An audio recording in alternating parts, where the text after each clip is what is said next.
अस्सलाम वालेकुम एवरीवन। कहानी अच्छी लगे तो चैनल को सब्सक्राइब ज़रूर करें।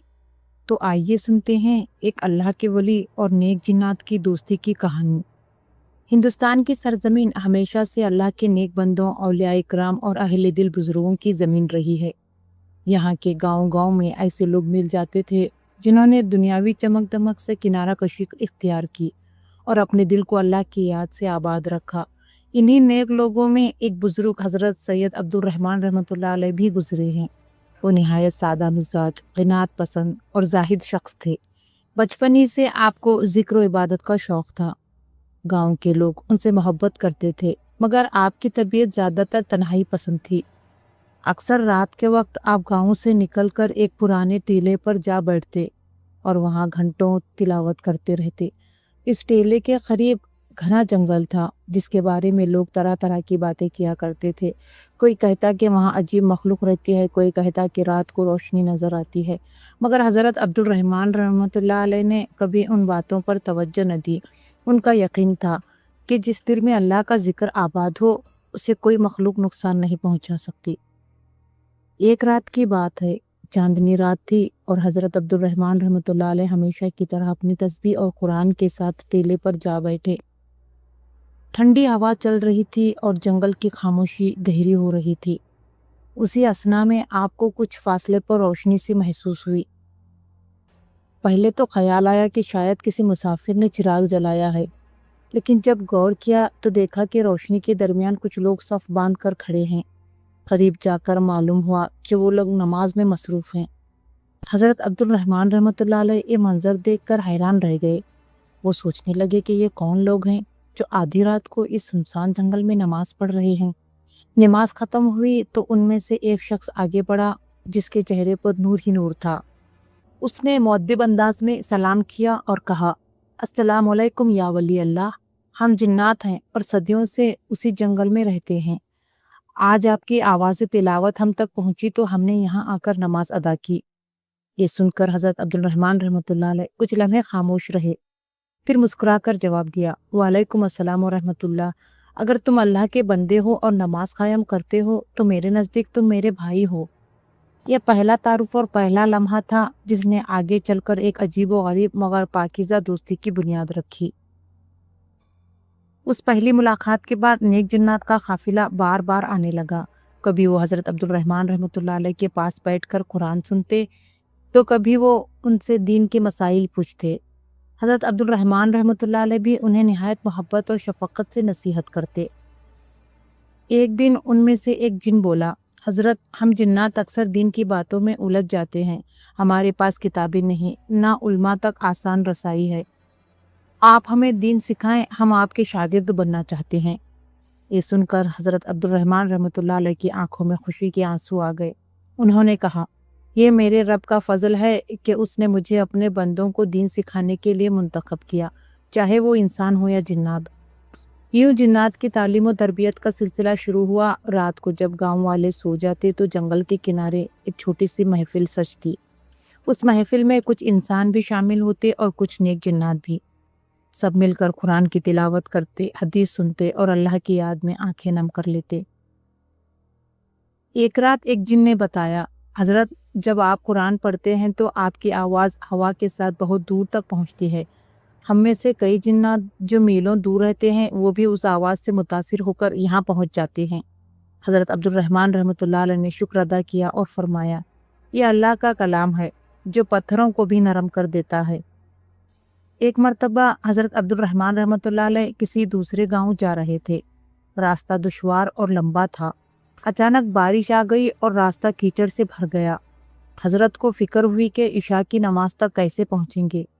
उसी वक्त एक नेक जिन ज़ाहिर हुआ और अर्ज़ किया, हज़रत आप हमारे दोस्त हैं, आपकी सहूलत के लिए हम एक रास्ता बना देते हैं। फ़ौरन ही एक साफ पगडंडी ज़ाहिर हो गई जिस पर चलकर हज़रत आसानी से गांव पहुंच गए। एक दिन इंसानी शागिर्दों ने पूछा, हज़रत आप अक्सर रात को कहाँ जाते हैं? हम देखते हैं कि आप देर तक जंगल में मसरूफ़ रहते हैं। हज़रत ने मुस्कुराकर कहा, अल्लाह के ज़िक्र और उसकी मखलूक को दीन सिखाने में वक्त गुजरता है। बाकी तफसील का जानना तुम्हारे लिए ज़रूरी नहीं। شاگرد حیران رہ گئے مگر ان کے دل میں حضرت کی عزت اور بڑھ گئی۔ ایک مرتبہ ایک نیک جن نے حضرت سے پوچھا، حضرت انسان اور جن میں سب سے بڑا فرق کیا ہے؟ حضرت نے جواب دیا، فرق یہ ہے کہ انسان جلدی بھول جاتا ہے اور جن اکثر فخر میں مبتلا ہو جاتا ہے۔ دونوں کے لیے سب سے بڑا علاج یہ ہے کہ اللہ کو یاد رکھا جائے اور عاجزی اختیار کی جائے۔ یہ بات سن کر جنات دیر تک خاموش بیٹھے رہے اور پھر سب نے مل کر کہا، ہم وعدہ کرتے ہیں کہ ہمیشہ عاجزی کے ساتھ دین پر عمل کریں گے۔ یہ دوستی دن بدن مضبوط ہوتی گئی۔ جنات حضرت کے پاس آتے، ان سے علم حاصل کرتے اور اپنی زندگیوں میں عمل کرتے۔ حضرت بھی خوش تھے کہ اللہ نے انہیں ایک ایسی ذمہ داری عطا کی جو بہت کم انسانوں کو نصیب ہوتی ہے۔ ان کی مجلس میں ایک عجیب نورانیت ہوتی تھی۔ کبھی جنات اپنے سفر کے قصے سناتے کہ کیسے وہ اللہ کے نیک بندوں کی مدد کرتے ہیں، کبھی حضرت اپنے بچپن کے واقعات بیان کرتے، سب ہنستے روتے اور اللہ کی یاد میں غرق ہو جاتے۔ وقت گزرتا گیا اور حضرت عبد الرحمن رحمۃ اللہ علیہ کی محفل میں نیک جنات کی آمد و رفت بڑھتی گئی۔ اب یہ عالم ہو گیا تھا کہ ہفتے میں 3-4 راتیں وہ باقاعدہ آتے اور حضرت سے علم و نصیحت حاصل کرتے۔ کبھی وہ قرآن کی تلاوت سناتے، کبھی حضرت انہیں تفسیر اور احادیث کی شرح سمجھاتے۔ جنات کے قافلے میں کئی نوجوان بھی شامل تھے۔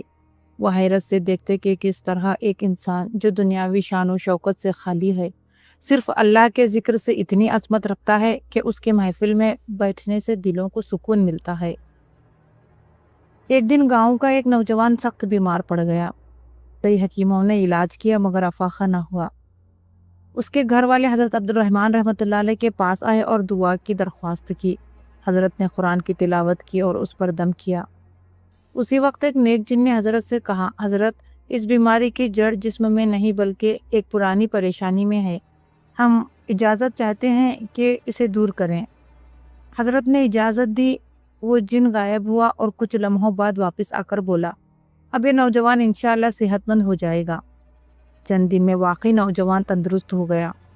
گاؤں والے حیران رہ گئے مگر حضرت نے ہمیشہ کی طرح یہ بات ظاہر نہ کی کہ پس پردہ کیا ہوا۔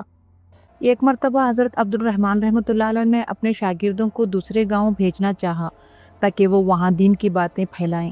شاگردوں نے کہا کہ راستہ بہت دور ہے اور مہینوں لگ جائیں گے۔ اسی رات نیک جنات آئے اور عرض کیا، حضرت ہمیں اجازت دیں کہ ہم آپ کے شاگردوں کو لمحوں میں وہاں پہنچا دیں۔ حضرت نے فرمایا، اللہ کی قدرت بے حد ہے، اگر تم واقعی ایسا کر سکتے ہو تو ضرور کرو۔ یوں شاگردوں کو جنات نے لمحوں میں اس گاؤں تک پہنچا دیا۔ جب شاگرد واپس آئے تو وہ حیرت زدہ تھے کہ کس طرح اتنی دوری کا سفر اتنے قلیل وقت میں طے ہو گیا۔ ایک رات محفل میں ایک نوجوان جن نے سوال کیا، حضرت انسان کو سب سے بڑی کمزوری کون سی لاحق ہوتی ہے؟ حضرت نے فرمایا، انسان کی سب سے بڑی کمزوری اس کا نفس ہے۔ وہ دنیاوی لذتوں کے پیچھے بھاگتا ہے اور اصل مقصد بھول جاتا ہے۔ اگر نفس کو قابو میں کر لیا جائے تو انسان جیت گیا۔ یہ بات سن کر جنات کے کئی نوجوان رونے لگے۔ انہوں نے کہا، ہم بھی اپنے نفس سے لڑتے ہیں، آج ہمیں سمجھ آ گیا کہ اصل جہاد یہی ہے۔ جنات اکثر حضرت سے دعا کی درخواست کرتے۔ ایک مرتبہ انہوں نے کہا، حضرت دعا کریں کہ ہم ہمیشہ دین پر قائم رہیں اور شیطان کے بہکاوے سے بچے رہیں۔ حضرت نے ہاتھ اٹھا کر دعا کی، اے اللہ یہ تیرے بندے ہیں، ان پر اپنا کرم فرما اور انہیں اپنے یاد سے غافل نہ کر۔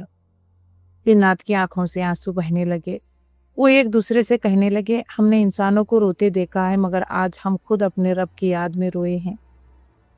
سالوں گزر گئے۔ حضرت عبد الرحمن رحمۃ اللہ علیہ کی عمر ڈھلتی جا رہی تھی۔ جسم کمزور ہو چکا تھا مگر دل پہلے کی طرح روشن تھا۔ نیک جنات کو بھی اندازہ ہو گیا تھا کہ اب ان کے محبوب ولی کا وقت قریب ہے۔ ایک رات وہ سب آئے اور کہا، حضرت ہم نے آپ سے بہت کچھ سیکھا، آپ نے ہمیں اللہ کا راستہ دکھایا، اب ہمیں ڈر ہے کہ جب آپ نہ رہیں گے تو ہم کہاں جائیں گے؟ حضرت مسکرا کر بولے، اللہ زندہ ہے، وہ کبھی نہیں مرتا، میں تو ایک ذرے کے برابر بھی نہیں، تمہیں کتاب اللہ اور سنت رسول پر قائم رہنا ہے، یہی تمہاری نجات ہے۔ یہ الفاظ سن کر پوری محفل میں رونے کی آوازیں بلند ہو گئیں۔ کچھ دن بعد حضرت عبد الرحمن رحمۃ اللہ علیہ بیمار پڑ گئے۔ گاؤں کے لوگ خدمت کرتے رہے۔ ایک رات آپ نے آنکھیں بند کی اور اللہ کے ذکر میں زبان ہلتی رہی۔ उसी हालत में आपकी रूह परवास कर गई। गांव वाले रो रहे थे, मगर सबसे ज्यादा रोने की आवाजें जंगल की तरफ से आ रही थी। वो नेक जिन्नात जिन्होंने बरसों उस वली अल्लाह की सोहबत में दीन सीखा था, आज जार व कतार रो रहे थे। कुछ गांव वालों ने बयान किया कि रात को उन्होंने आसमान पर एक नूरानी मंजर देखा, जैसे फरिश्ते किसी पाकीज़ा रूह को ले जा रहे हों। साथ ही जंगल से आती हुई रोने की आवाजें भी सुनाई दे रही थीं। हजरत की वफात के बाद कई दिन तक वो नेक जिन्नात गांव के करीब आते रहे। एक रात वो हजरत के शागिर्दों के पास आए और कहा, हमने तुम्हारे उस्ताद से वादा किया था कि उनके बाद हम तुम्हें नसीहत करेंगे। याद रखो, तुम्हारे उस्ताद ने जो तालीम दी है उसे कभी ना भूलो। कुरान और सुन्नत को थामे रखो, यही वो चिराग है जो अंधेरों में रोशनी देगा। शागिर्दों ने सर झुकाकर वादा किया। यूं हजरत अब्दुल रहमान रहमतुल्लाह अलैह की जिंदगी एक ऐसी दास्तान बन गई जिसमें इंसान और जिन दोनों ने दीन की रोशनी हासिल की। उनकी दोस्ती इस बात की दलील थी कि अल्लाह के नेक बंदे जहाँ भी हों, उनकी सोहबत सबके लिए रहमत होती है। दोस्ती कभी झगड़े या दुश्मनी पर मबनी न थी, बल्कि सरासर इखलास, मोहब्बत और नसीहत पर मबनी थी। हजरत के जाने के बाद भी उनकी याद और तालीम दोनों मखलूक के दिलों में जिंदा रही।